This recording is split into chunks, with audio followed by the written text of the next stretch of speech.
bridge. So now the Python, this is a Python console window. It's running my program and listening. And I will trace my test, my QA suite for the Python bridge. So I fire up Conga and I make a new instance of a Python client and I connect to it on the port that I specified. And now I assert that 4 equals Python client eval 2 plus 2. So PC eval is something that I can give any Python expression. Let's do something slightly different. And it returns the data. And it's using JSON to describe the data. So it's self-describing. So that's actually, it knows that that's a numeric array. And I can just make a Python call, get an array back, and work with it in APL. So at the moment, this is very, very simple. I can evaluate, I can call assign.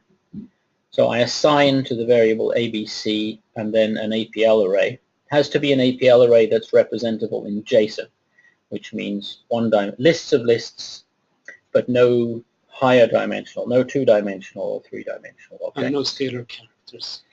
No scalar characters. But who needs scalar characters? I can also exec something, so Python distinguishes between expressions that you evaluate and statements that you execute. An assignment is something you exec rather than eval. And now I'll check that in Python, if you add 2 vectors, that concatenates them together. So I'm just checking that that works. Okay, so that's the Python bridge. And if I were to do something that gave an error, I managed to bring that back. So the 2 divide by 0 in Python is an error, and I get the full Python error message back. Okay, so that's the Python bridge. And now the fun part. I also have, I use APL process here to, in fact, launch Blender. So I've made a Blender object where I give it the name of, I give it a port number and the name of a Blender project, so I can get it to start Blender and open a project. And I Googled a bit and I found a Blender project called Low Poly Rubber Duck. So if I fire up that, it uses the same APL process class, which can also be used to start things which are not necessarily APL processes. You can start anything. So there's the duck. Then I import the Blender Python library, and this crashed earlier today as well. We'll time out in a minute.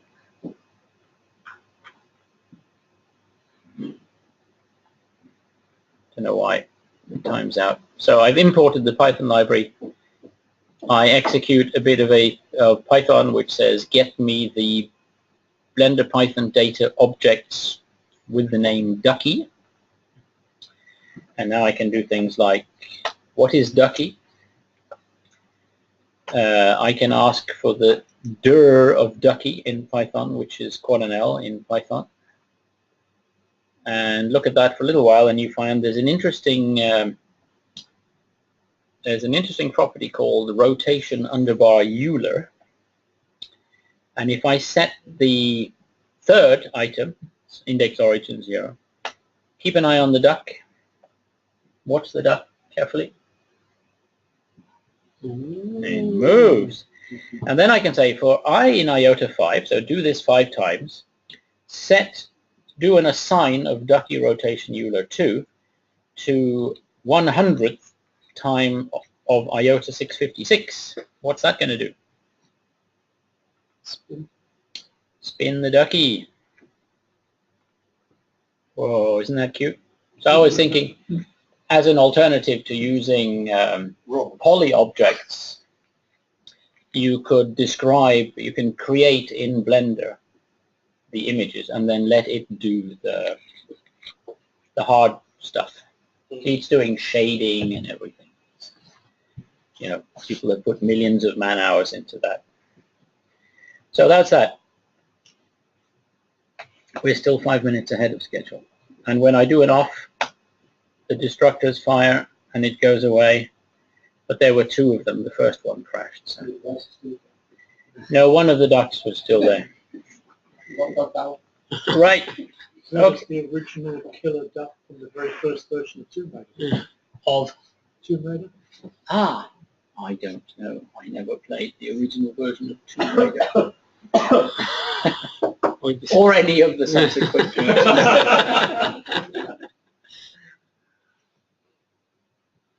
All right.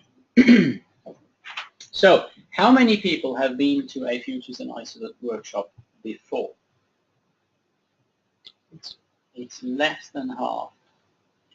How many? So, keep your hand up if you think you really understand what Futures and Isolates do. Okay, so it won't harm to. This reminds me of the early days when I toured APL conferences doing ODBC workshops and had the same people come every year. And there's, maybe they like the sound of my voice. Maybe there's another explanation. All right, so Futures and Isolates was item number 4 or whatever on the list from this morning. And it's an attempt to, because we've sort of given up on the idea of writing interpreters or compilers that can just automatically find out which parts of your application are worth or safe to parallelize. We want to extend the APL language to give you a way to express where the parallelism is in a way that feels natural to you as an APL programmer. And as I said, the goal was that tasks should have a duration of 1/10 of a second. But I think, Steve, that example you did with xwhere, even the one where you used isolates to do xwhere, the total execution time for that was about 2/100ths of a second, right? When you did the xwhere in the workspace, it was 30 microseconds. But even when you did it in the isolates, it was about a 1/100th of a second, which means that the overhead for using an isolate like that can be no more than about 1/100th of a second, so 10 milliseconds. So we are comfortably within this in the current implementation. And as I also said this morning, in a compiler you could go much lower than that. There's no limit in a compiler of how low you can go with granularity. So what the idea that we came up with was that you could have, rewrite the entire APL interpreter to make it re-entrant and provide covers for all these semaphore mechanisms and so on that were really efficient, allow people to do lots of multi-threading in the workspace. Fortunately, that's impractical. It would take us years where we couldn't do any other enhancements to the APL interpreter, and it would have a bug curve that would also take years. So we came up with the idea, well, we could make these special namespaces that would be really easy to use. You could just dot into them like they were part of your workspace, but anything that happened inside there would be running in a separate process. So it would be like at your fingertips. And I explained this to David Leibs from Oracle Labs, who came to Iverson College one year. And I said, it's a bit embarrassing. We should really rewrite the entire APL interpreter. We've come up with this mechanism instead. And he said, oh no, that's called an isolate, and it's one of the hottest ideas in concurrent programming. It's however, a lot of people think concurrency should be done. So wasn't that fortunate? These namespaces that Scholes and Daintree put into Dyalog APL, was that more than 20 years ago, well, first it was just GUI objects, but the original design allowed them to add namespaces and then add refs and then make them object-oriented, and now isolates, and it's just managed to scale. It's absolutely wonderful, I think. Right, so they run in a separate process. And those of you who have been to the talk before know that this is, well, Steve gave it away also this one. That's a workspace, right? Obviously, as you can see. Because it's blue? No, it's the shape. Oh, it's the shape. Yeah. I don't know what workspace looks like in your mind, but It's also probably it's the first shape in PowerPoint. When you say, you know, insert shape, it's that one. So the idea is when this is primitive, we'll have a new primitive that might be this symbol. That's the international currency symbol. It's also called Sol, the sun. So it's a planet. It symbolizes we're making a new planet at some reasonable distance. We have hyper communications. And we're going to make 3 empty ones. So you execute that and your workspace grows with these 3 little extensions. And then you can use this syntax, which this is 20-year-old Dyalog syntax, so at least 15. So if you have an array of references to namespaces, dot and a variable name, and you do an assignment of an equally sized array, that's a distributed assignment. So when you hit enter on that, it distributes the 3 elements, x in the first isolate, x in the second isolate, x in the third isolate. And then SwedAPL has this syntax which I haven't seen in any other programming language except SQL,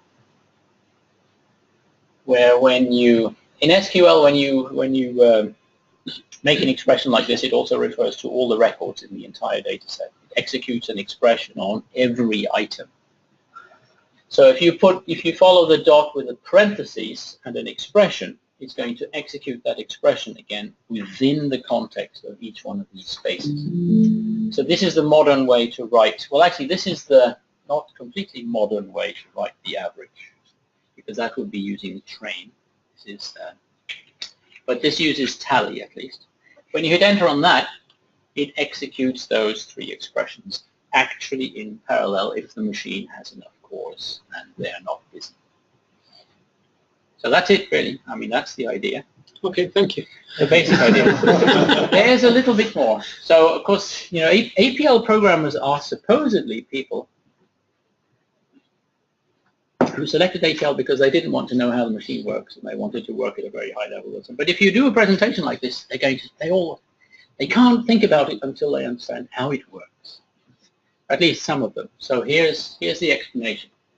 If you have a 2-core computer, say, you have a Dyalog application, and you say something like this, give me 4 empty isolates, what will happen is it will look at how many cores you have by default. You can tell it to use a different number, but by default it will launch 2 new processes because that's how many cores you have, and then it'll make TCP socket connections to each one, and then it'll start allocating the isolates to the least to the process that has the smallest number of isolates in it.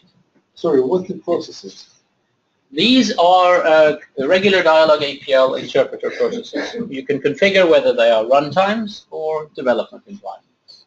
By default, they are runtimes, so you don't see them and they start very fast because they don't load the session. We have already at this point, it's still a little bit primitive, but we have added functionality. So if you have another computer, you can run a function called start server, and you can provide a filter. At the moment, it's very primitive. It just allows you to provide an IP filter to say which network addresses you are willing to serve. In the future, obviously, we want to add being able to filter on certificates or something, some other criteria. But we're waiting for people to tell us what kind of security they need. At the moment, at least, you can protect yourself from attacks from anywhere. And if we had then, okay, then on the client side, you have to provide a list of servers that you want to talk to. So, for example, if you'd fired up 100 virtual machines on the Amazon Elastic Compute Cloud, you'd have to run 100 such statements to identify where each one was. But you would then be able to launch isolates on everything out there in the cloud. So if we'd done that same expression, then obviously this is what you would have ended up with. It then has 4 processes available to it, and it will put 1 in each process. So that's really it. Then when you execute your expression, it just uses Conga, tells them to do it, and brings it back. Does it mean that one processor will serve actually 2 dialogues? Not 1 core. Sorry. In this configuration. In this configuration, yes. So if you executed 4 statements if you had 4 isolates, which we do, and you asked them all to do something at the same time, this is using ampersand threading. So this is running 2 threads, and this is running 2 threads. But of course, there's only one C thread here. The operating system is only, only one of these can run at a time. Yeah. And for most production applications that I have seen, you probably wouldn't want more than one in here anyway, because they'd be loading DLLs, connecting to Oracle, using DLLs that were not re-entrant, not thread safe. So in practice, it's rare that you want to have more than one isolate per process, and you can configure that. You can prevent it from happening if your application can't deal with it. Yes. And then you can access data in the original Workspace. Yeah, that comes after about 50 minutes into the talk. It's just a short question. You can reach back from here into there. Yeah, but then you create bottlenecks because that's serialized. But there's actually, if we don't go too slowly, then I'll actually get to the demo of that. So, yeah. I don't remember who mentioned it in the presentation, but because isolates return a future, you could potentially make another request to the same isolate while that's executed. Right. I was surprised. Yeah. Okay. So Stig mentioned that this morning that he had a problem where he fired 2 requests off. Now, first he fired 1 request off. He got a future back, and then he fired another request off to the same isolate, and he had some kind of failure, and his belief is that it's because the second call started running in the isolate before the first one had completed. All right, and the first call was some kind of initialization setup call, so therefore the second call failed because it happened too early. Right? That should not be possible. Calls into any isolate should be serialized. So either you found a bug in the isolate mechanism, or you misinterpreted what you saw. Okay, so they're automatically queued. They are automatically queued. There's a single queue in each isolate, not in each process, but in each isolate there is a single queue, and the calls are serialized. And the same is true, this is really an advanced lesson 6. If you enable the callback mechanism, there's a single queue in the main application so that the callbacks are serialized. So if this guy says, please ask Oracle for the latest exchange rates, that call will complete before the next guy gets a chance. Those are the defaults because we thought that was the safe thing to do. Obviously, we can allow multiple calls at the same time, but it's probably better this way. So what I did was actually just to fix a function in the isolate and then call the function. And then one of the isolates failed and it stopped, yeah. And then I could call it again if it was there. So, so maybe it's a bug, I don't know. Yeah, but of course. Yeah, maybe. They also I have observed the same as Steve. You have observed something similar. That you try to fix a function. Yes, and then it's not present.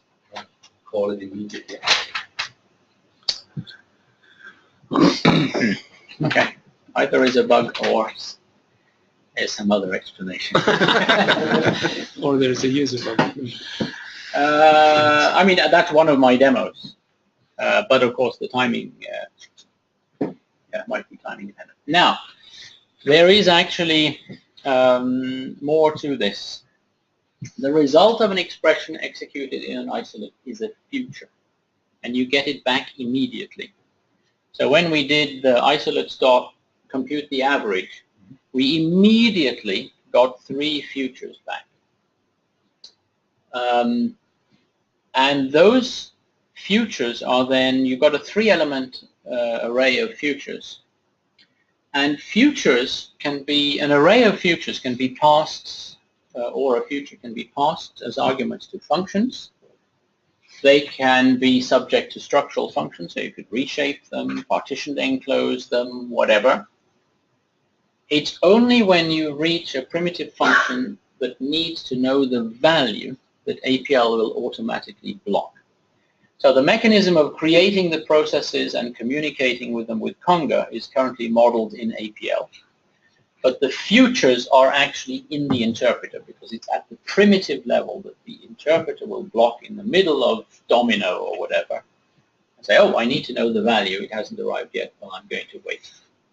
Sorry, how does prototyping work with futures? Prototyping? If you can structural changes are allowed. So if you have a future... And overtake, yeah, if you try to do an overtake on an array containing a future, that will be a blocking operation. Right. Because it needs to know the value in order to compute the fill element. Right. So that works just, I mean, you having an array of futures doesn't change the way anything, the result of anything. That's the most important, interesting thing about futures. It doesn't change the result. It's only when you block. Yeah. It doesn't fill it with futures. I suppose it could. Yeah. Okay. And then we thought, well, it's all very nice that you can make these isolates and you can dot into them and so on, but say you just wanted to say something like, well, I want to do plus reduce iota omega parallel each iota 100. Well, I could create 100 namespaces and then I could put the numbers from 1 to 100 in and I could apply this function to each one. But we felt there was a need for a monadic operator called parallel, which takes a function, creates an empty isolate, puts the function inside, calls the function, gets a future back, and then discards the isolate when the result is back. Just so that you can write something like this without all the machinery. Yeah, so thus reduce, parallel each. We can see how many there are immediately. We can partition it into 4 pieces of 25 in each. We can do a tally each. We're still not touching the content. And then you say, well, actually what we wanted to do was then sum all those. And if we say plus reduce parallel each partitions, that's calling plus reduce parallel on 4 partitions, each containing 25 futures. So if, assuming that those things sort of arrive in the order that they were started, this might, if you're lucky, create some kind of pipeline where the first 25 arrive and that plus reduce goes, starts, and then the next 25 arrive and so on. So you get a bit of a pipeline happening.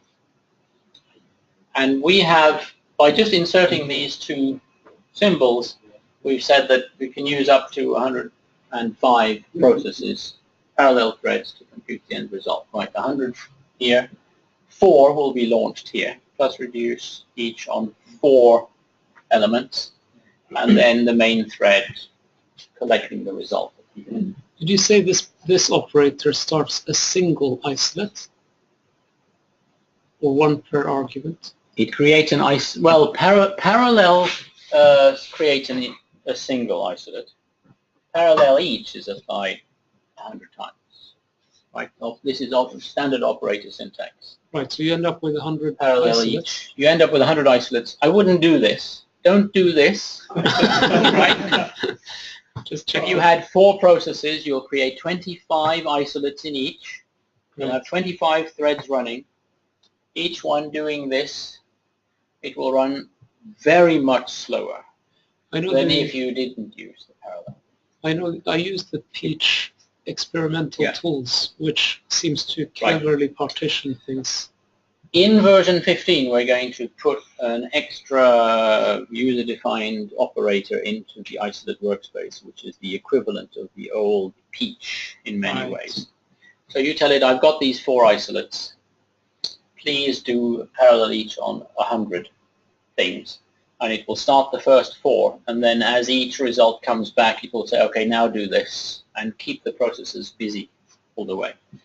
Because, you know, these might take a very differing amount of time to compute. You're better off if you're doing that. The old Peach did some very involved heuristics where it would send off the first 10 and then it would see how long that took and try and create tenth of a second blocks using real each on the server side to do some number of. This isn't as sophisticated as that, but it's. I mean, if you've got tenth of a second units, then it's fine. Yeah. See. Number 4. That's a 4 core, or?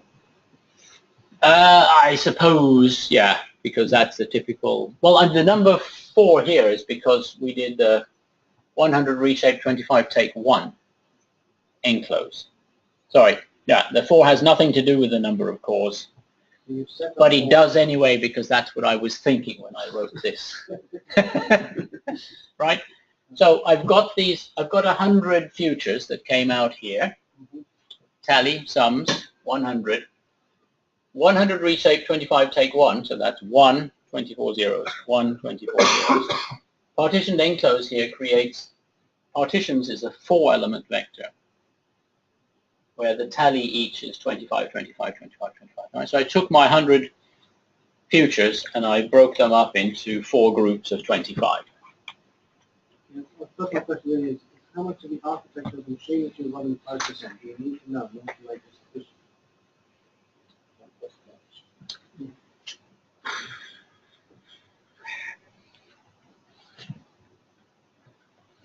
You're probably best off running roughly as many processes as there are, as many isolates actually doing something as there are processes. You might go a bit higher, and if you're I/O bound, you might go significantly higher.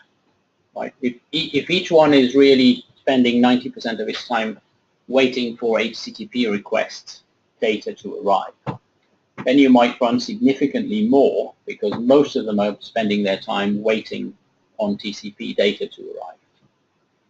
So there is no answer to the question really other than do some experiments and find out what's the good. So it also then makes sense to have the 4, whatever cores you think you have, as a parameter as a part of the code that's used everywhere. So that when you migrate to a faster and better machine, which might have 8 cores, yeah, or future 16, yes, yeah, then you can change in one place. Yeah. And I have some examples that if we don't talk too much, if I don't talk too much, sorry, we may get that far. Otherwise, I've done all the materials available.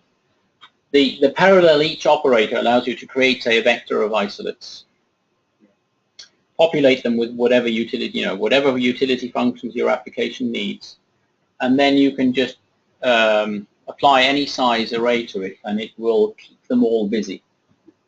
So you don't have to worry. I mean, this might be a way you would code it when Aaron has finished his compiler, right? Because the compiler will look at this and say, oh, well, 100, I'll break it up into blocks, put them on the GPU optimally. But here in the interpreter, you are responsible for deciding how many. Yeah. I'm not sure it's the right moment. Could you talk a little bit more about population of isolates with functions? Because it could be a huge amount of. I'll do that in the first demo session. Yeah. We should stop looking at PowerPoints. So we were playing around with models for this, and this was just in the year where we started having the first conversations with Aaron about what he wanted to do with his compiler. And this idea of the futures and isolates and the notation for it happened in a wonderful session where Roger and Aaron and I think Jay and myself and maybe John Scholes were in the room. And the beautiful thing about it is you have an expression. So this is just a reduced version of what we saw on the previous screen.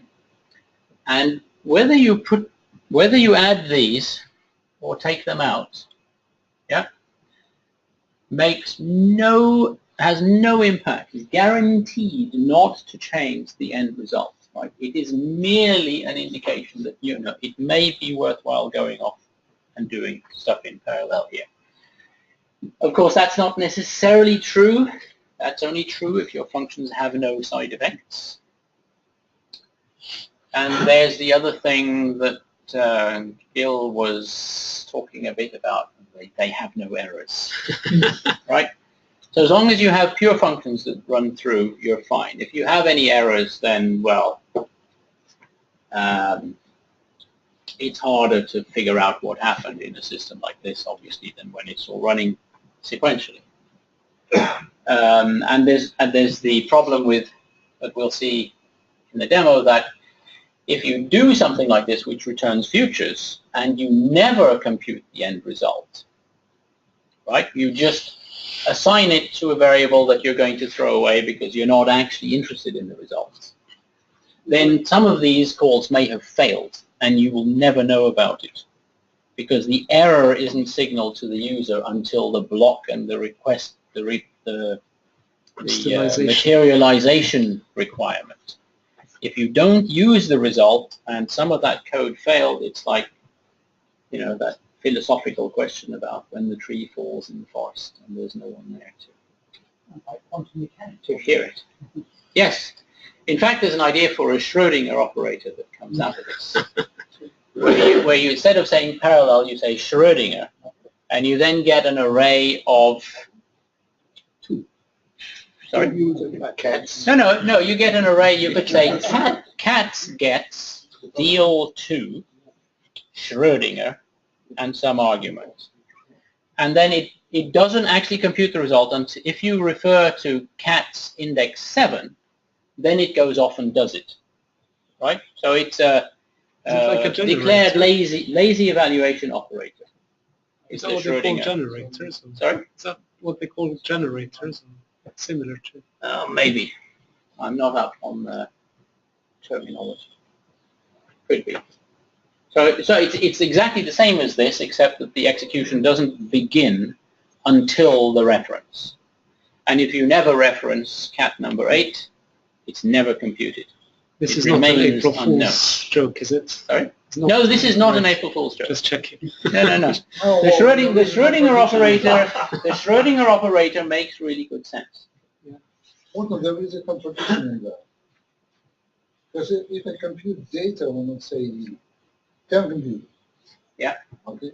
So I said there are functions, I said there are data. Yeah. And all of them are staying still waiting for the first real call for data. Well, no, you wouldn't do that if your goal was to do parallel execution. You would do that if your goal was lazy evaluation. So you said, I don't want to try and compute this unless, you know, you have a user. There's an example. You have a user interface where the user could press 10 different things. And you say, well, the way to compute this is to do that. The way to compute this is that. When the user clicks on it, you compute it, but you don't compute everything until there's an actual need for it. The examples. It's a different goal, right? The goal is not asynchronous execution; it's deferred execution. Morten, the example for generators is typically like you've got a Fibonacci sequence and you want to know the 5th one, but you don't calculate it unless that one is asked for, in which case it generates it. Right. So that's it would be the same kind of thing. Yes, so yeah. Then if I index the 7th isolate. No, the 7th cat. Okay. There would be no isolates in that. That would just be any APL expression. It would be like the promises. Yeah, but doesn't mean that only the 7th computer will start calculating, and all others will stay waiting. If that would, yes, yeah. But if you were using the Schrödinger operator, there wouldn't necessarily be 10 computers. There might just be 1. No, we will consider. Yeah. So the example you're suggesting is where you combine the lazy evaluation with using isolates. Yeah. Yeah. Okay. Right. Okay. So that's the summary of the next session. So enough talking, or enough PowerPoint anyway.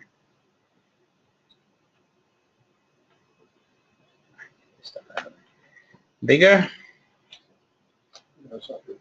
I'm being brave and using version 15 here, pre-alpha. It's already dead.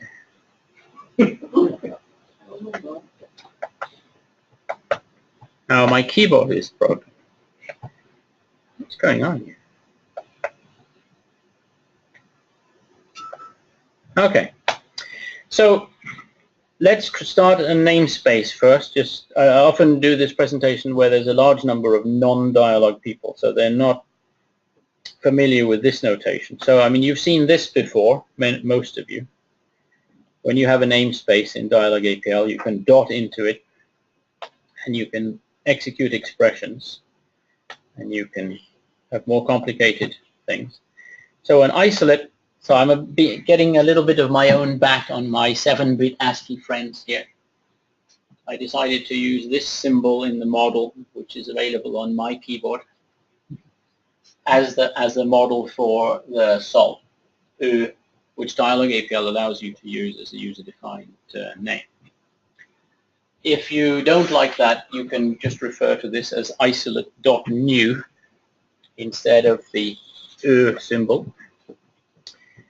And in the same way as with the namespace, I can dot into it, I can do a computation. So now, it's not exactly the same because it's a model and there are limitations. So into the namespace, I can assign a function. Into the isolate, I get a syntax error. It has actually, I believe, defined the function there. The problem was, okay, so here's the correct way to do it. The problem was that expression returns a function. And the isolate mechanism can't currently deal with the future turning into a function. It has to be real data. So that's a limitation. There are also things like if you have a function that computes a shy result and you put it through the future mechanism, then it becomes a bold result. We're not able to preserve the shyness when you've gone through a future. Another thing we could do is define this function in namespace 1, and then we can create an isolate. Rather than giving it an empty vector, we give it a namespace in our current workspace. So that would be one way to populate it. That could be any size. That could be a gigabyte of stuff, and it will be copied into the isolate process through TCP/IP. Yep. So that's one way of putting a lot of stuff into an isolate. Yeah. So, to avoid that limitation with a real value instead of function. Yep. So I mean, if you called quadfx the way I did here, that would also do it. What am I doing here? The mean of y.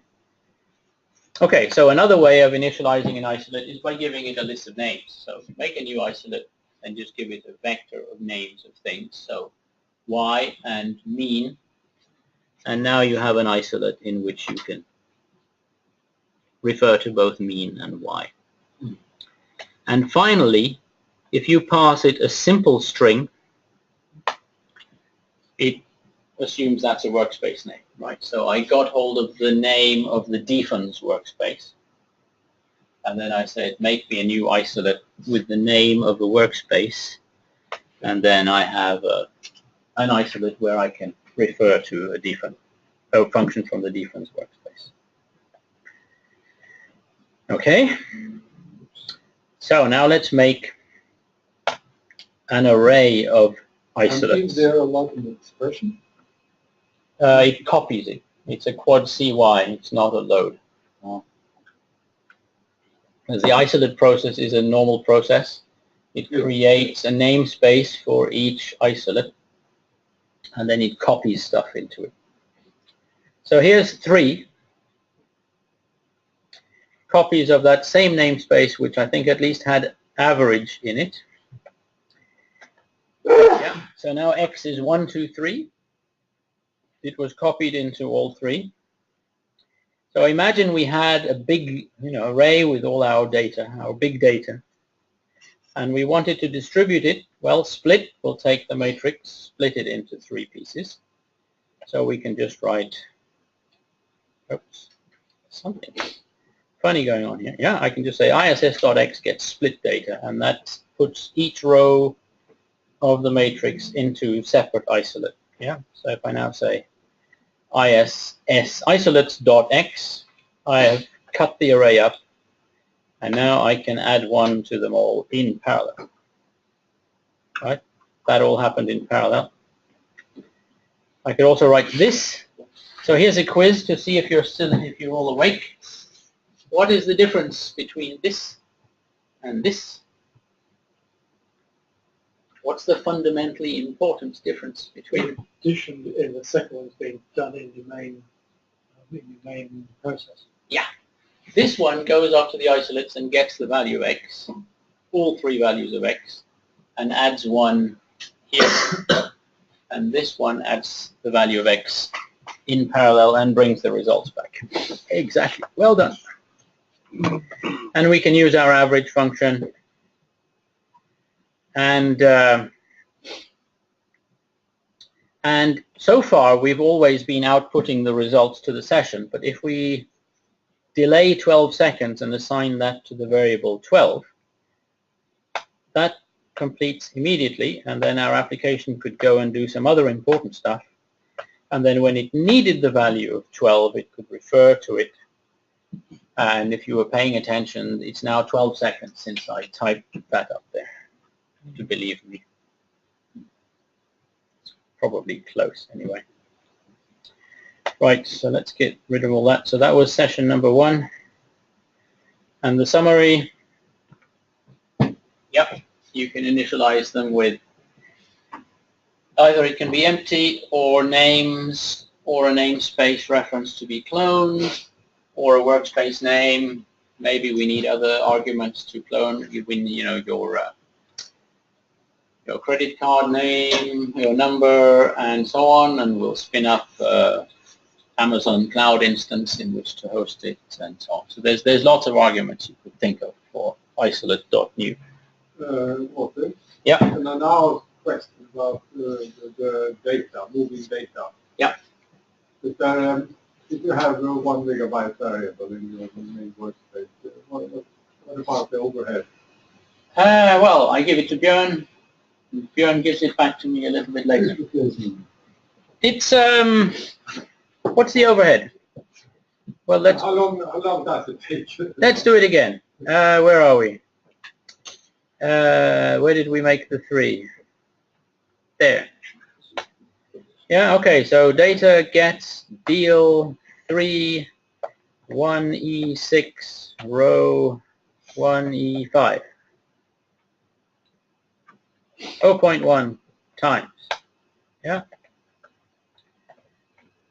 So it's 24 meg. Yeah. ISS.x gets split data.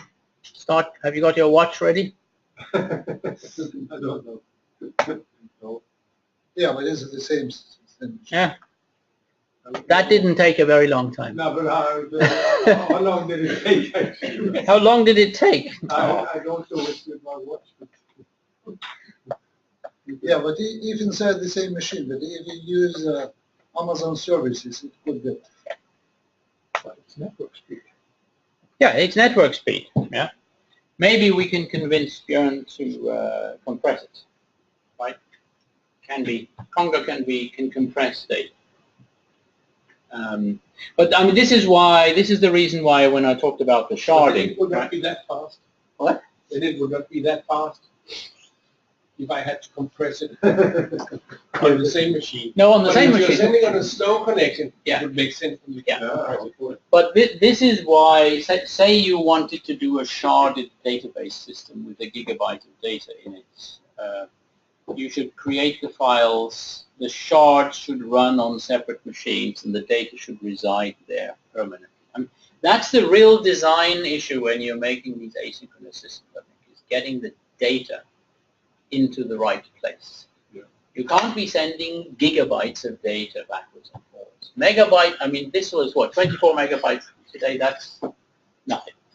Right? Yeah, it might be a good idea to have an utility just to test connection and get the price of that. Yeah, here's one. So what was that, 7 milliseconds? Yeah. Is it going on the control bar, or is that just going to be for people with Danish keywords? Sorry? Oh, I mean, once we put it in the interpreter, it will come up here. But it's a bit hard to convince the CTO that this should be rewritten in C because it's working too well. Like, the overhead isn't high enough. There isn't really a good argument. And there's too few people, you know, we've got a chicken and egg problem here. Steve doesn't want to use it until it's in the interpreter. I don't want to put it in the interpreter until he tells me it's working exactly how he wants it. And I rewrite it in C. Until it's working exactly how you want it, I'm leaving it in APL, thank you very much. I'm not rewriting it in C until it's right, because that's very expensive and then it gets very hard to change. Nick Nikonov told me that it's dead easy to add or change what characters you type with your keyboard. I have yet to figure out how to do this, but while we're waiting, can we remap a specific keyboard combination to type that on a non-Danish keyboard? You have to learn Danish. It's much easier for Oh, you want to use the little Well, just here you go. Here's what you need to do. you. Try to Oh, that's a brilliant idea. Thank you.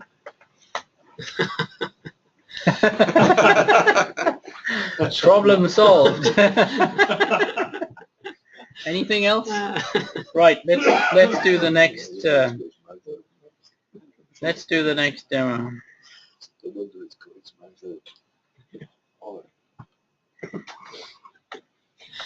So I mean, I don't know. We've got until what? We've got another nearly hour. We'll see how far we get. I mean, this is actually the beginning of what has been run up to a full-day workshop. But I think it's better to do it interactively, and we'll see how far we get. I think we'll get most of the interesting stuff. Okay, so I have these isolates. Right, so here's the party trick, right? Quad DL 369. Assign it to Z. There's 3 of them I can see immediately, but if I ask to see the values, because the APL interpreter has to display them, it has to wait until they're all there. So now we're going to do it a little bit longer, and I'm going to take the first 2 and reshape them into a 10-element vector. If I now ask for Y, I have to wait until 10 seconds pass, right? But if I ask for the 3rd element of Z, I have to wait until 20 seconds passed. So the futureness or whatever of the individual items, they are completely independent. If you only refer to one element of an array, you only have to wait until that element is available. Now, if you're some kind of server process that really cannot afford to block, then there are some IBeam functions you can call, like isolate values, where you can say, well, give me the values of the ones you have or some other value if they're not available. So -1 on the left says, well, put -1 in there if you don't have a value. Yeah, so it's not changing anymore. Which ones are available? Okay, so this is not a joke. This is not going to work, right? So values, here they come one by one, but you know, this is not, there's no point waiting for that one. None of them are running, and one of them has failed. So if you need to go down like with shared variables in the good old days, you can ask for the state of them. I mean, you had the same things in your promises, right? You could ask for these flags. Yeah, it wasn't my idea. How it's going. So we can still ask, and we'll get a -1 for the one that's failed. We can refer to these 2 array items. There's some kind of little bug in the interpreter where you see it's added a space there. It thinks they're some kind of nested array. If we ask for the 3rd item, it says, well, it's a future error, and then it says it was a domain error. So the error has not happened yet. No, the error has happened. So that's a future. Yeah. If I refer to the entire array and it contains errors, I get the first one in Ravel order. I can repair, I know what the right answer is, so I can repair my array. Now it works fine again. Okay. Now, here's my proof that this is, there's a single queue, right? So I'm going to do 3 delays. One of them is really long. I'm going to say interrupt. And I'm going to ask for the state, and then I'm going to ask all of my isolates to do 2 + 2. That's going to hang until 20 seconds have passed. So when we ask here, see, we have, here are my 4 processes. 3 of them have an isolate in. 1 of them is still busy. So when you're blocked on a future, you can issue an interrupt. That will interrupt the wait, but it can't go off to the isolate and interrupt it. You wouldn't want that anyway, because then it would suspend in some nasty way. So it returns control to you, but that particular isolate is still processing that call. This is one of the things that obviously you might want to enhance so that you can tell an isolate, that thing you're working on, nobody wants it actually. Is there a connection between the one which identifies the second isolate and the argument structure? Because otherwise this could be meaningless.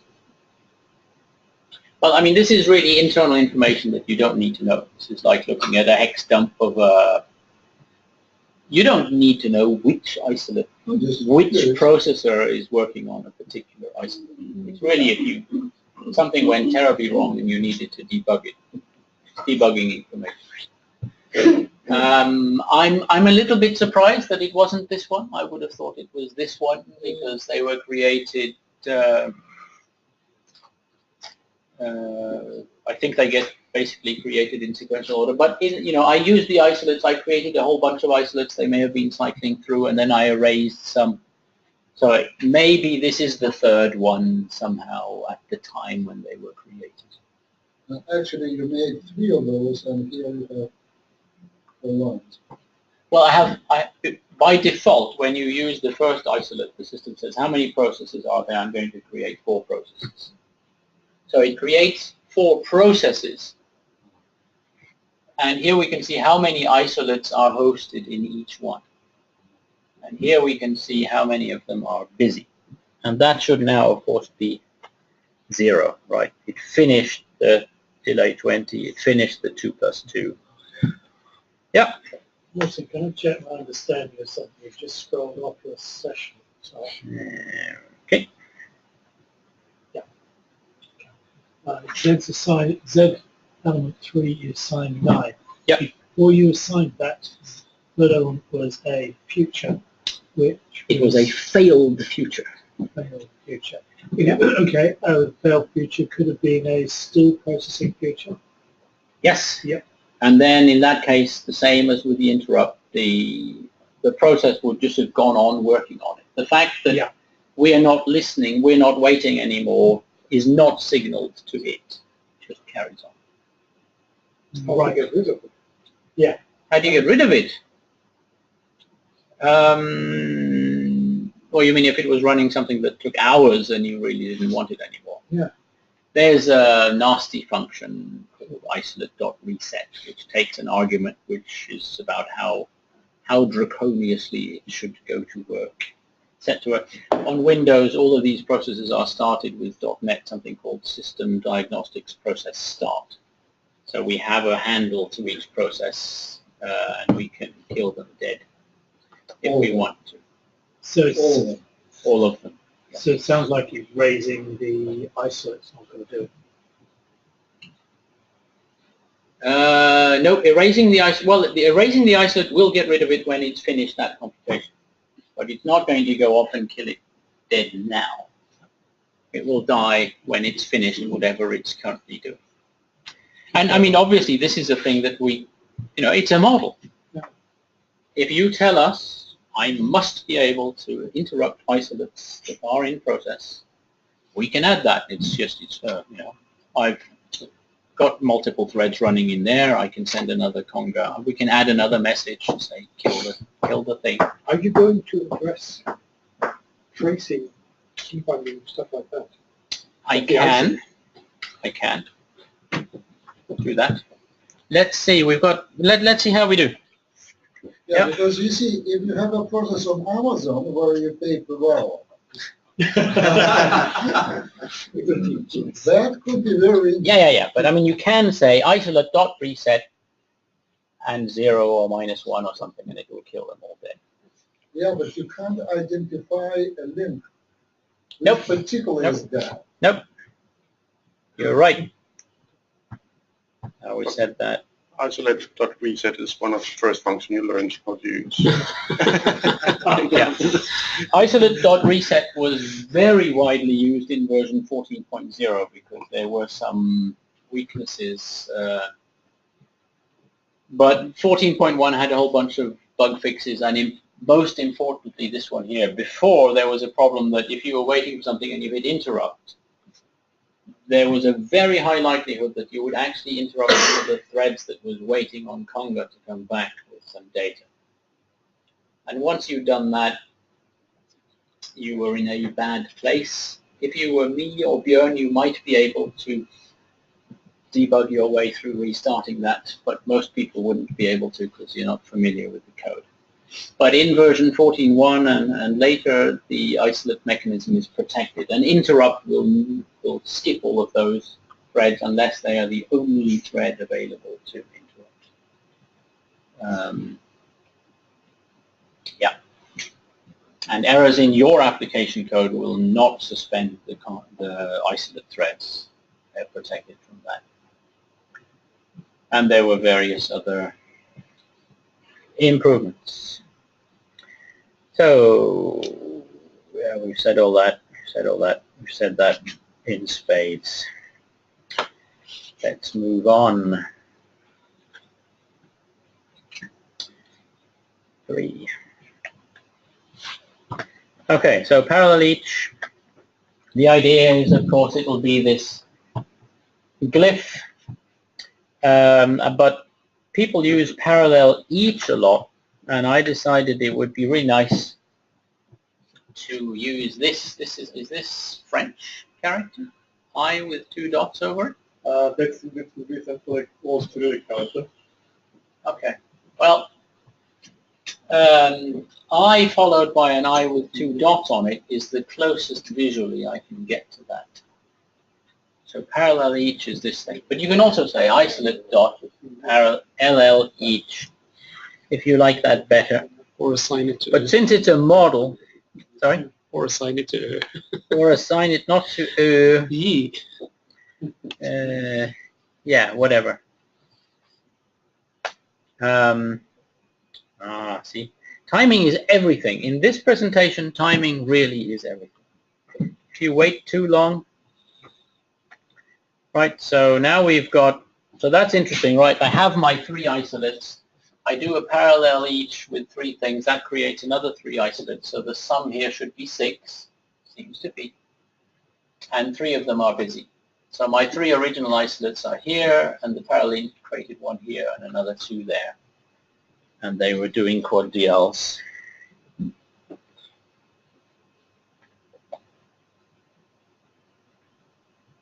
Oops, we did that. Z waits for 9 seconds. Sometimes 9 seconds is a terribly long time. So now we're back to the 3 isolates that we had before. Yeah. Erase the isolates. Gone. Right? Because they weren't doing anything, so they died immediately when I erased them. They're gone. So queens is a function that computes, you give it the argument of a size of a chessboard, and it computes all the different positions where the queens could be placed on the chessboard of that size without being able to attack each other, strike each other. So if we do queens parallel each, board sizes up to 13, then we'll see that some of them go quite quickly. But that last one actually takes a pretty long amount of time. And then, so here I asked, well, what's the length of each one of them? And then it needed to materialize the last one. And we had to wait until it told us there were 9,000. Okay, so here's what this is all about. Filling of the fish tank. So the fish, it doesn't really look like a fish tank in modern versions of Windows. There we go. What's going on here? Oh, go to meeting. What's going on? It's Go to meeting is consuming half of the CPU of my machine. That's quite right. So the timings in the rest of this demo are not going to be what I want. Okay, so we do Queens. We're not doing the 13th one. It takes too long. So this is just the regular each, and we do that takes 9 seconds. And you saw it didn't really do much to the CPU up there. Oops, there's something really funny with my keyboard, sorry. If I do it with parallel each, we should at least get a brief spike of 100%. Yay! Yay! And it took 4 seconds. So it came down to about half the time, which on a quad-core i7, which is actually a machine with 2 CPUs, hyper-threading, and so on, that's roughly what you can expect. Best cases, you double the speed roughly, unless you can really stay on the cache. So here's a function. Here's a more useful function. Goes around in a loop, computes a permutation, tells you how long it took. Let's do that with normal each. You see, we added about 1/4. So one of the processes got busy there and is running. We went up from here to there. And if we do it with parallel each, we do 100%. Be very careful. Don't do this with the air vents clogged. Don't put your laptop on a soft bed or something like that while you're doing this, because you might actually damage it.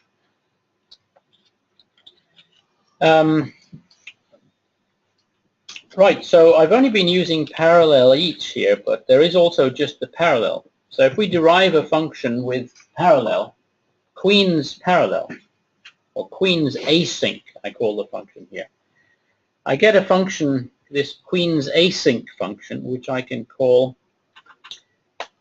and I can then, my application continue. You see where I did this presentation last. You see now, so I set up my GUI and I said the number of solutions to Queen's 13 is ... And then the 9233 appeared. And oh no, I don't need to go up that high. The reason for that is I said, I called a dfun. I said, my GUI.text.caption is -3 drop txt, drop the ... and then format the tally of NQ. And I launched that in a separate thread. So that just started a separate thread which blocked on that until the answer arrived. And as soon as the answer arrived, it set the caption. Right? So this is how you can write, the kind of application that all the kids want to see, where something appears immediately to amuse you, and then the bits fill in as you go. You can go off and do your database queries and stuff while the application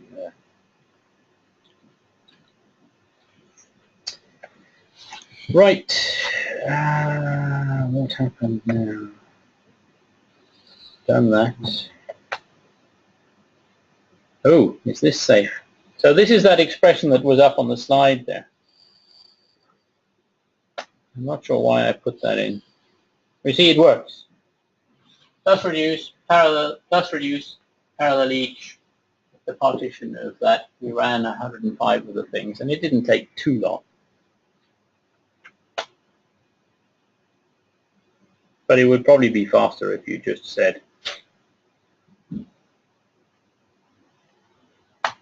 yeah, much faster. So that's not a good example. It's a good example of a setup. Yeah. But not bad. We did, 210 TCP. Well, no, we did probably 500 TCP. Setting it up, getting it back. Okay, that's that one. Right, so there's these housekeeping functions. Oh, that was session 2 summary. Session 3 summary, there's these 2 operators, parallel each. Create an isolate, put the function in, invoke it, discard the isolate, and then this is not a trick. I mean, this is standard asynchronous programming. You can use the normal dialog threading.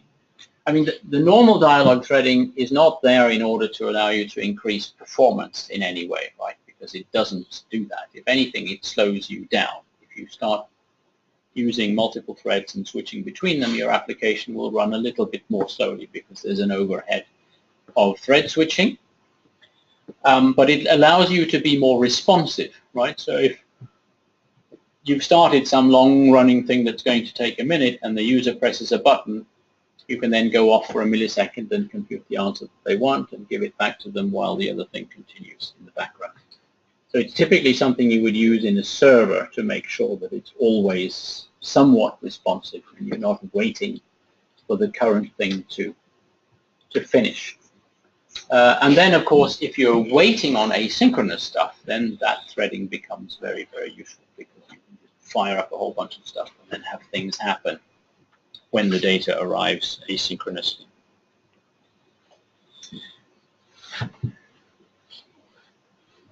Right. Oops.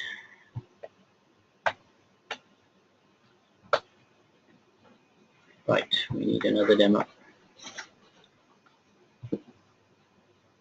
Maybe it's version 15 has some new features. Focus effects. It's like I keep constantly losing the focus in the session.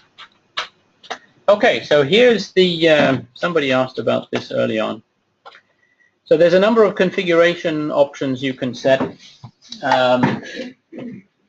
Where's Conga? What's the range of ports that you want to use when launching isolate processes? How many isolates do you want to allow in each process? So if you really didn't want to ever allow more than 1 in each process, you would set that to 1. And then you would just get an error if you ever did something that would cause a second isolate to be created in the process. Listen is the one we're going to set now, where you say, should the main process listen for callbacks? That's off by default because you have to set it up for every isolate that you create, so there's a cost associated, a significant additional startup cost if you enable it, and you don't want to do that if you're just creating a lot of isolates and you don't need to call back. Maxwas is how big the isolate, 2 gig. Okay. What should happen on an error by default? Just track all errors and signal them back to the caller, as we saw with the domain error. It doesn't cause the isolate process to fail. We just get the domain error back. If we said we wanted to handle it, then it would allow the isolate process to crash, and we would have to go off and debug it. What actually do gigs mean? MaxOS? WS? Yeah, Maxwas. I'm launching them with a Maxwas of 2 gigabytes, which is quite high. I think that's just what my current Maxwas is. I wouldn't recommend that unless you have a lot of memory. Well, you might have a good reason for doing that. But the point is, these are all configurable. Right? How many processors have you got? By default, it found out how many there are. And then for some reason, there's a number of processors to start per processor, which is by default 1. Protocol to use, whether to use runtime interpreter or development interpreters, and which is the workspace. When you launch a new process, which workspace do you want to use as the base workspace?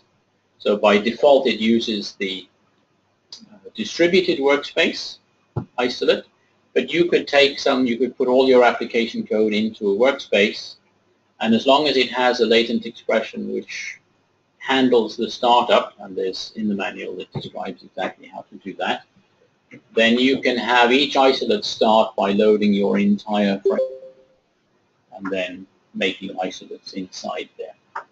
So if you have, some people need to do that.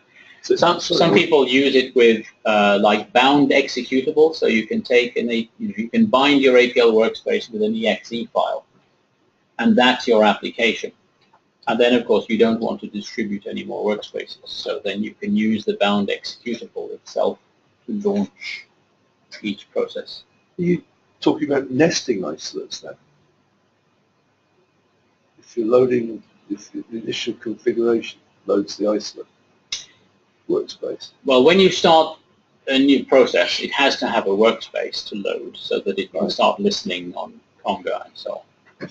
And by default, that's just our distributed workspace, which contains nothing but the isolate infrastructure. The one you've been demonstrating? Yes. So each isolate process that started loads that workspace to begin with. But you can configure that to load any workspace, which could be a workspace containing 100 megabytes of code and data, or whatever you want. That was all then in the root. So like Stieg, you would have to say in each isolate, you wouldn't have that in each isolate. The isolate would have to say hash dot something to refer to it, but the whole workspace can be there for each isolate to refer to. And if that code isn't thread safe, then you want to set this thing to 1 so that you don't ever end up with more than one isolate in the workspace. What happens if by accident or design you start an isolate inside an isolate? If an isolate creates an isolate. Can't remember if we tested that. That may be the point where we say, well, we're going to have to implement it in C before we can do that. I think I got an error where it stated that this was a slave only.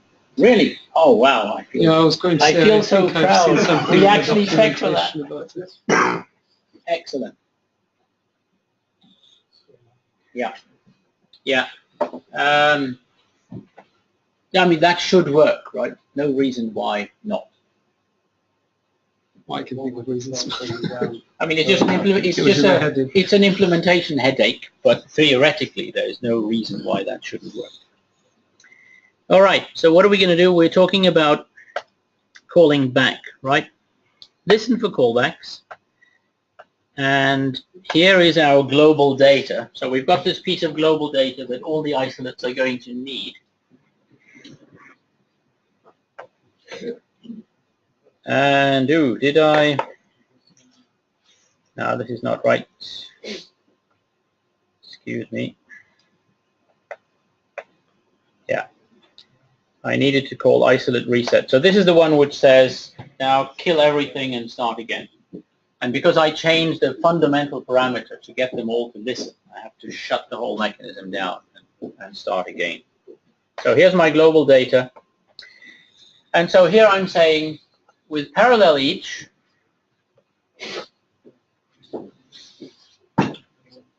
four times with parallel each, there's this special casing of if you're inside an isolate and you refer to hash hash, so the parent, that is caught on the server side, and it doesn't actually refer to the server processes containing namespace. It's caught and it's passed back to the server as a callback. So we create the illusion that the parent process is hash hash. The parent namespace is back here. So inside an isolate, hash hash.counter refers to this variable counter, which is here in the main workspace. Yeah. So each isolate, four times in parallel, is going to say, take the right argument, add it to the counter, and set the counter to be that value. And it'll also return. It'll return counter plus the value. Anybody care to predict what this is going to return? Marco? No, I'm just, each time you call, you serialize this counter when you're calling. This was just my, so you're calling there, you will have to serialize each time, each value. You think this is not quite right, I think I'm hearing you say. No, I'm just saying that to serialize each time the value to call this or convey. Well, it's a little bit strange that each time it doesn't matter. This was my serialization is a little bit odd. What do you mean by serialization here? Because if you're calling from this isolate to main box, yeah, then you have to serialize this data because they're different processes. Yeah, I mean this hash.counter is going to be a callback to the server to say what's the value of hash.counter. Yeah. And then the hash.counter gets is going to be another call back to the server to say, and the new value, by the way, for the counter is this. Yeah. And that's the problem here. There are two calls to the server, right? First to retrieve the value, and then to set it. And it's all happening with four processes doing that in parallel. So the result of this is... 2 is 1 plus 1 is 2, even very large values of 1. Yeah, well there's 4 here, so what are you suggesting? What, there's 4, we need an array of 4 elements. What are we going to get? They will all be 2. They will... You'll get 2 back. No, it's 4 elements back. 4 times 2. 2, 2, 2, 2. That is correct. Yeah, you said parallel. Yeah. And the reason for that, this is not guaranteed, right? it's been 2, 2, 2, 2 every time I've ever done this. But you could have a network glitch or something happen in the operating system which caused it not to be true, right? Because what happens is every time I've done this, they all manage to ask what the value of the counter is before any of them manage to set the value of the counter, right? But if you change this to say, where's left tac, quad DL deal 10, yeah?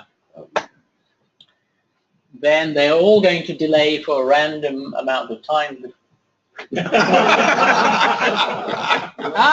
They all have the same value for quad RL. Yeah.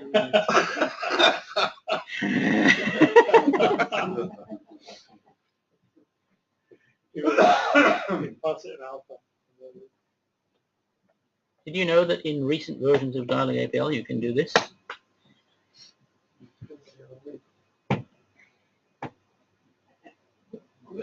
Yes! So that randomizes. If you set quad RL to 0, it generates a random seed.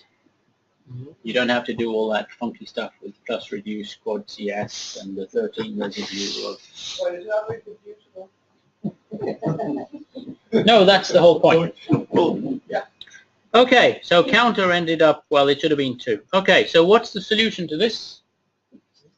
Stored procedures. Yeah. You define a function called increment, which sets counter to counter plus x. Yeah, so you have this function here, and you set the counter back to 1, and then you say each of those processes is going to call hash dot increment. So it makes a single callback to the server, and each callback on the server side says counter gets counter plus x. And we guarantee that those calls are serialized, right? So those 4 calls will happen one by one. And the order is unpredictable because that's how quickly the TCP packets go through the system and all sorts of stuff like that. We'll probably get a different result if we do it again. Maybe not. Yeah, we did. So you have to, if you want it to be serialized, you essentially have to, I mean, this is like a critical section. Yeah. Do you do a plus assign to counter rather than counter plus? No, you can't. You can't, or it doesn't change anything. Think you can. No. I don't think that works. I don't think the isolate mechanism supports that. So you're saying, what you're saying is ##.counter plus get. Don't think a modified assignment can go through the isolate. Right. Yeah, syntax error. Yeah, we can't do that. So that's another one of the limitations, because that is two references to the variable, and you're trying to do them in a single one. That would require the interpreters to be able to communicate at a level which they cannot. There's no reason why we couldn't support that, but we haven't done that. It's not that important. What was the characteristic of the defined function that compelled serialization from that? Simply the fact that we only make a single call. We're only making a single call back to the server. Before, we were making two calls. We were first calling back to the parent to say, what is the value of counter now? And then we did the addition. And then we said, now please set counter to this value. And even though each one of those operations was serialized, the problem is that it was asking for the current value of the counter. All four of them managed to do that serially. They were all told the current value is 1.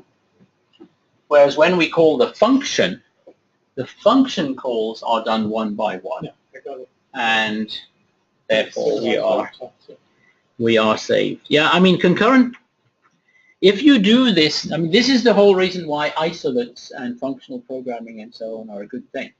If you decide that you must mutate shared global state, life gets painful and unpredictable and bugs, and it becomes impossible to prove the correctness of programs. I mean, that's one of the really important things about functional programming, is that if you write something that uses latches and locks and semaphores and stuff, you can test it until you go blue in the face. You can run it for weeks, months, and you cannot prove that you haven't hit that one case where the timing is just such that it fails.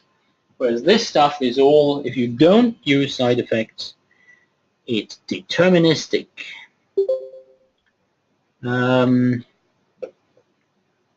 Yeah, I mean, we've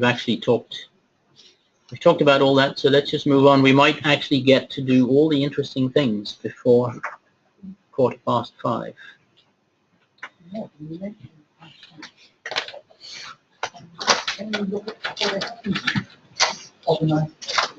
On another machine.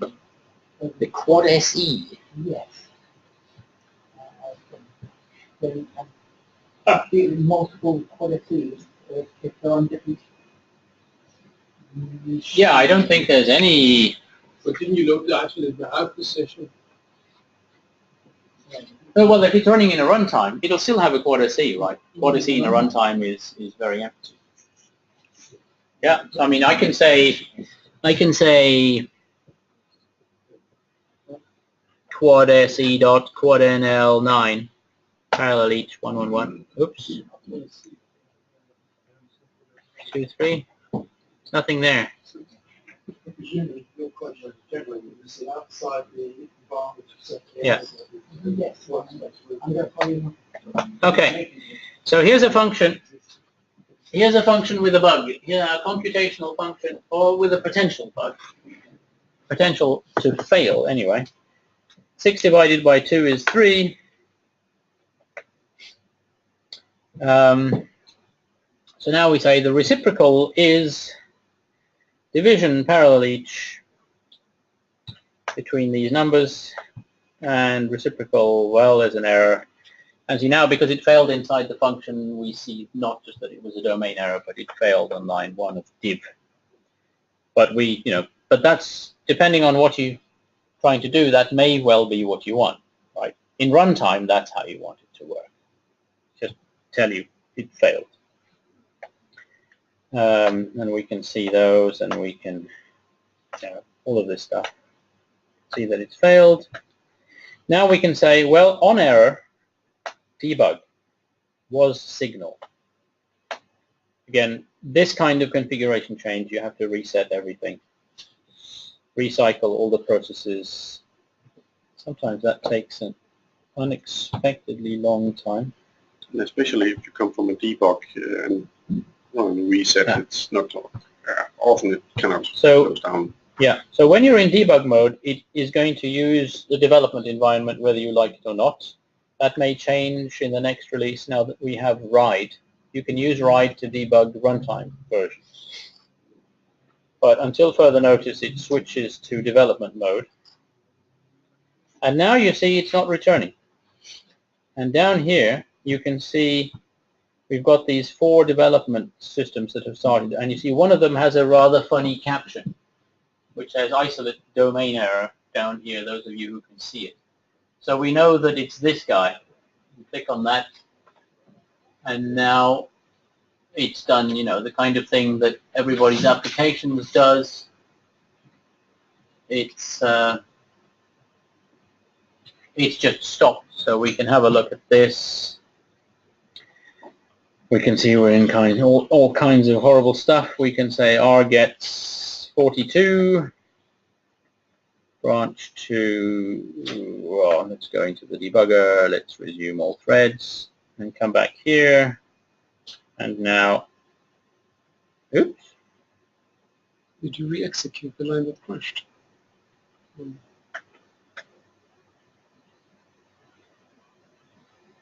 you set R, you didn't set A or B. Oh, you're right. Right, so A is 10, B is 0. If I want the result, I wanted to have to set B to the reciprocal of 4.2 and continue. So there we go. So then it's complete. So then you can do debugging normally. Well, that was relatively painless. It's designed to be relatively painless. Now, of course, if you had 100 of the damn things, we can see that at some point in the future you're going to need something which says, okay, so you've got 7 domain errors and 2 length errors and a syntax error. Which one would you like to look at first? So you can imagine you might need to enhance the IDE. You know, if this is really built into the system, you want some kind of parallel debugging tool so that it just pops up somewhere and tells you your isolates have failed. Ticketing system. Go off. Oh yeah, it enters it straight into your problem tracking system, and yeah. So that was that one, and I think number 6 is also worth doing, and then it's probably time to stop. Right. So this is the parallel each thing, and this is at the moment I have to load it manually, but I think we'll get it into the Workspace for version 15. So this is a user-defined operator. You give it a function as the left operand and an argument. So now I'm asking to do 40 quad DL1s, right? And by default, it gives you a progress bar where it's showing you how these jobs are being allocated to the different isolates and the total number of things that have been done. So it recycles the isolates. As soon as one of them returns and finishes, gives it the next job to do. Yeah, that looks very much like the Peach model. It's very, the code is probably stolen from Peach. There's also an extended one where you can also provide on the right-hand side the isolates that you want to use. So here, LL each just says, well, then it'll use the defaults, it will create 4. But you can also, I think there's a bug here again, focus bug, should have, yeah, make 8 isolates, yeah, and now do an each X with those 8 isolates. And of course, when we're doing quad DLs, that works just fine because they parallelize with ampersand very, very nicely. So in this case, running with more processes than you have cores makes good sense.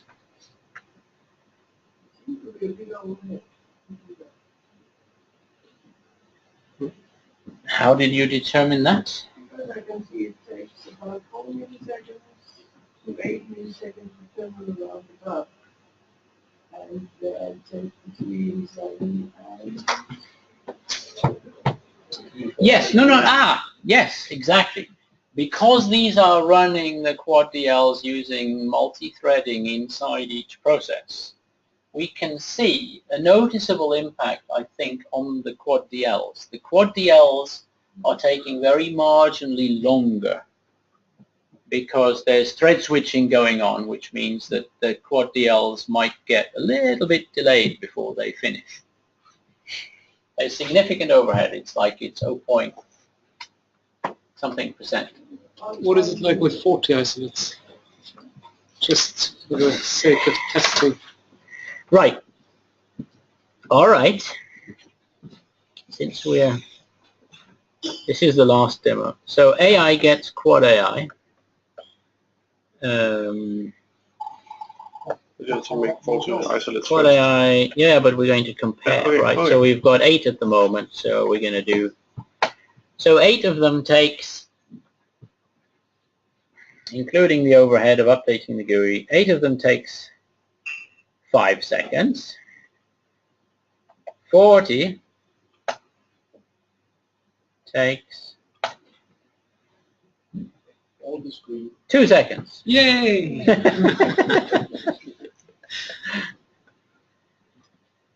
All right. What was I going to do next? Oh yes, done that. You can make a function. You can provide a callback function instead of the default GUI. So it gets as its argument the counts. I think we want to return to having 8 isolates here. So if I now call it with a callback function of status, which is this function I just wrote, and a caption of delay progress, then it'll call me back with the caption and then the current state. So then you can have your own function to do it. Rather than popping up that GUI, you can do whatever you want in your application. So what's this? Oh, yeah. The status function can return a result which says whether it wants to abort the process. So this one here says when you get to 12, oops, again, another focus. Yeah.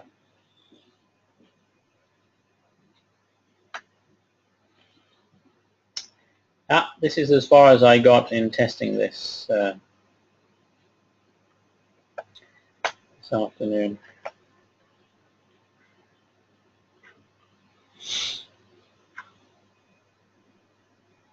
Okay, so that function there would have aborted after 12. Now here's a little application I wrote. This is the final thing before we stop. Page stats report for Alabama. Do I have internet access? You should do. Probably do. I should have.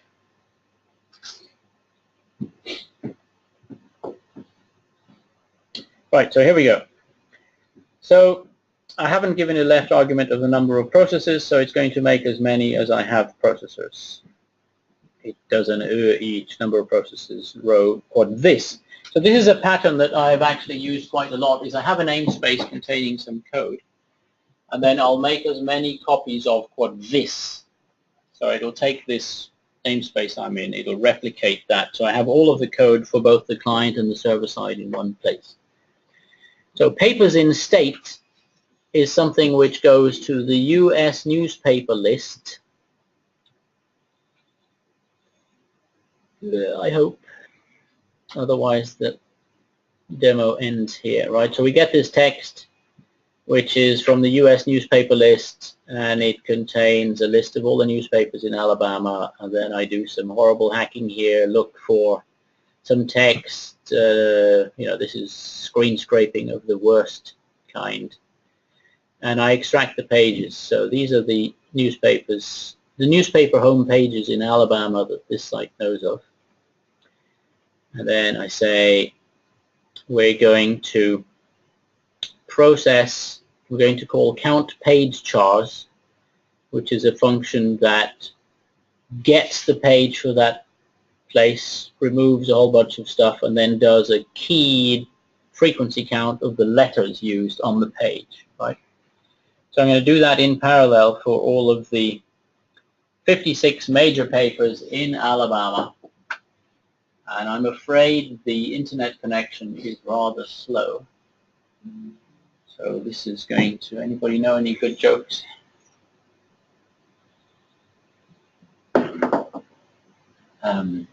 So this is one where you really, because each one of these takes a very variable amount of time, right? The size of these pages is completely different.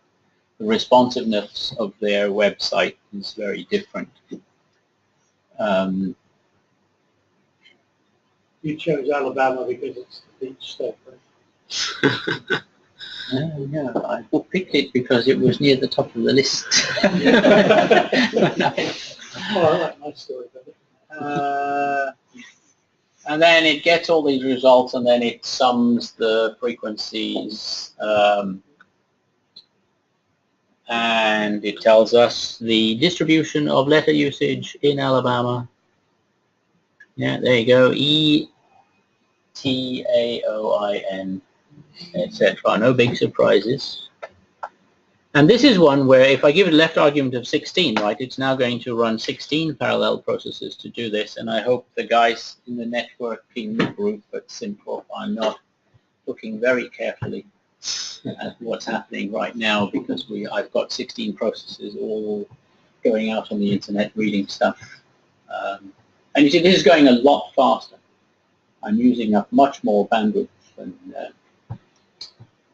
and stuff, and get the job done in a fraction of the time. And hopefully the page counts are the same. Did anybody notice? 104,801. Oh. What? That's interesting. It's not the same number. Where should it be? The journalists at work. I think the journalists are at work.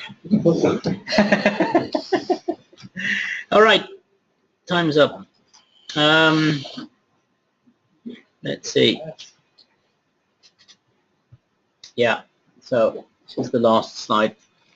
So, I mean, there are some things that we do need, that we do know that we need to do, but we would really like more people using it and telling us what's necessary. So we talked about this one. You have no way to invoke a process, start an isolate on a specific process. We start on the least busy one from the point of view of how many isolates it has. You might want to say, well, that one which I started on the server in Uzbekistan is where I want to start this isolate. Or use my own, then pay Amazon. Right, yeah. And maybe you want a way to dynamically add more processes as you go. Say, we're going to, this is taking too long. Fire up more Amazon instances. Redistribute the work. And different prices and different types. Yep. You might, maybe you use Amazon and some other cloud providers. And, yeah. Yeah, I mean, one thing I saw while I was at this Bangalore functional programming conferences, there was a guy who was talking about creating workflows. So you have these things that need to run all night, and these need to finish, and you need to, then you run these, and you need to restart things if they fail, and all of that kind of stuff. You might want something simple in APL to manage restartability and that sort of stuff. And say one of them failed, redistribute the remaining work, redo the one that failed, all that kind of stuff. But it's, I was very happy to see we were at the SwedAPL meeting this couple of weeks ago. There was a talk there by a guy who works at, what was it exactly? What exactly?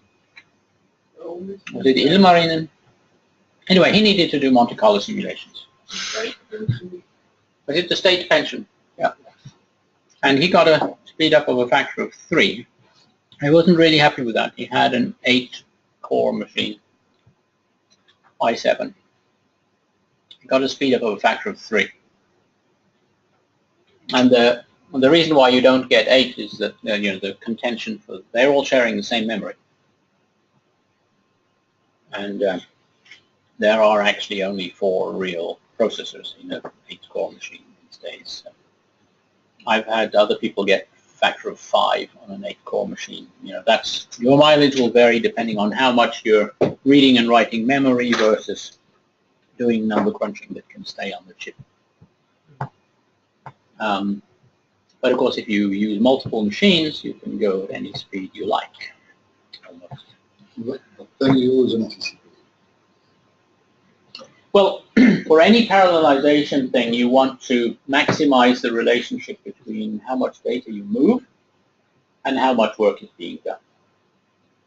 So ideally, like the VecDB thing, you want to shard it, put the shards physically on separate machines, or believe it when the network administrator tells you the NAS is so fast it doesn't matter where the files are. But certainly even if the reading of the data is slower, you want all the cache, right? You want to put cache memory in these guys. They load all the stuff into memory at the beginning of the day, and then any query you fire at any one of these shards is going to be answered based on stuff that's in memory and really, really fast. But it is really critical where you put the data. And there are a lot of cloud applications which just won't work because you know, you can't move 50 gigabytes of data to Amazon in order to analyze it. And then move 50 gigabytes of results back in. In fact, I think uploading to Amazon is free, but downloading, well, uploading is cheap and downloading is expensive. It's the other way around. No.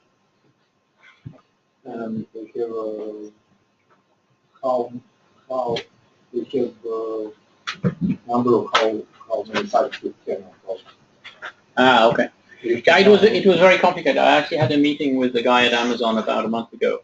I was in San Jose to talk to this guy who's using the VecDB, and we had a meeting with a guy at Amazon, and I said to them I found it quite difficult to read their price list and get any idea of what it was going to cost to run this. And he said, yep, the only way to find out is to try it. Yeah, but what is important? What is typical application you would run on Amazon? Because finance is all about data. Yeah, well, this guy we're working with, who has the insurance application, is generating random data, large quantities of random data, and analyzing it. There's very little sensitive data, and the data which is sensitive is all numeric codes that nobody could possibly understand anyway. So he's quite happy, and he thinks his customers will be quite happy to have this data on the cloud. No problem. Clearly, the kind of portfolio data that's in SimCorp Dimension is not really suitable for just uploading to the cloud. But parts of it could be. You could anonymize and randomize, and of course, cloud technology is also something that you can have in-house if you're big enough. Yeah. Yeah, and then you have the private cloud. Yeah, you can have private clouds and semi-private clouds, but the cloud technology, again, this is something I realized that last month when I was having these discussions with people, is that people said, well, a lot of organizations will actually feel that their data is safer with Amazon than with their own IT department. I have one very great example regarding Amazon. We have had one repository on Amazon, Yeah. And it was only us. It was quite a few other companies that were using our repository. And that company, I don't know, either got blackmailed or something else. Someone just got inside their system. They said that they broke Amazon control console and deleted everything, including all online backups. Unfortunately, we didn't have our offline backup, so we had to, just like the next 5 days, what we were doing, we were collecting everything, all the data that we were able to do. Yeah, we made our own mistake, deleting in Amazon and everything else. Yeah. Just to let you. No, I mean, the good thing about your own IT department is you can go downstairs and you can smack them. Yes. Then after we got some data from them as well, but quite lots of companies didn't. So this is our own experience about Amazon. Our own experience with Google is because we are doing some analysis on Google, running Google scripts is, for example, on the data that we are running.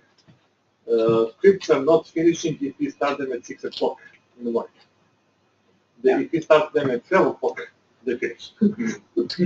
Actually, the guy whose name... We assume the reason is because they turn down all the servers before 6 o'clock in the morning. Yeah.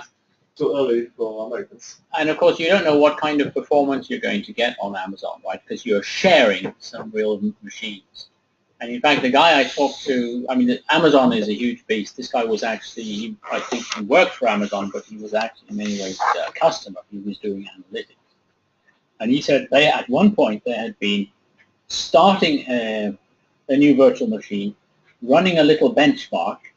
If it wasn't good, shut it down, start another one, run the benchmark, and see whether you got a slot on a lightly loaded machine. Right? Yeah. So it's a jungle, but for certain types of applications, it's good. And there's the internal clouds, of course, which you have much more control of. But I was very skeptical about the move to cloud. I have to say, in the last couple of months, I've started to feel it's moving a bit faster than I would have thought. I think the confidence in people like Google and Amazon and Microsoft and whoever else is providing these services will grow to a level where a lot of stuff that is going to run there. A lot of sensitive data will end up there.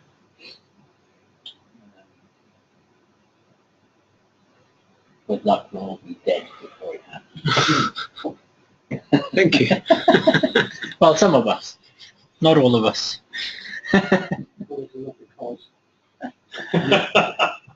Nils. What is the driver for mentioning that you don't need to be able to get content from the database? Is that kind of a configuration, parsing style of programming that you want to support that, or what is the driver for that? No, I mean, that's really just completeness, because you can have in APL expressions that return functions or classes. And so it's just a limitation where people might move code to isolates and then it didn't work. It's not because I think, I can't really see that this is important. Returning a function from an isolate wouldn't work the way it would work in a workspace anyway, because when you return a function in a normal workspace, it's actually bound to the namespace in which it is created. And with an isolate, that's not actually possible. You can't have a ref, right, to something in an isolate. You can't have references between processes. So, yeah, maybe that's not a good idea. In fact, now you mention it, maybe we shouldn't have that on the list. Well, it should be a good idea that if you would have this kind of information passing style of programming where you can get the rest of the communication within the function. But yeah. I have a difficulty being other users exactly for the reason. Yeah. So if you did return a function from an isolate and you called the function, then the function should run in the isolate. That's brilliant. Run somewhere else. Right, but if it's going to run somewhere else, how do you decide what that is? Yeah.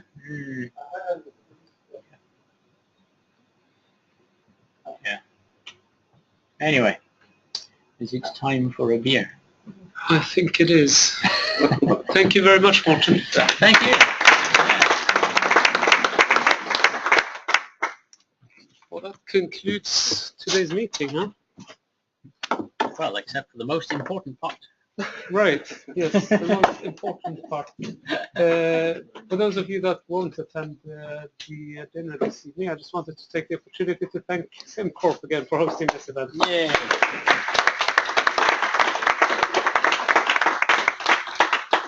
Indeed. And thank you all for coming. Yes. And thank you, Bill, for organizing this. Oh. Yeah. Right. And I see 3 or 4 options. As I said, we have a bar upstairs where, if you want, you're welcome to join us in the bar. Of course, some who would like to have some fresh air or go to the hotel, what do I know, and meet us at 7 o'clock at the restaurant. Or you could do something in between.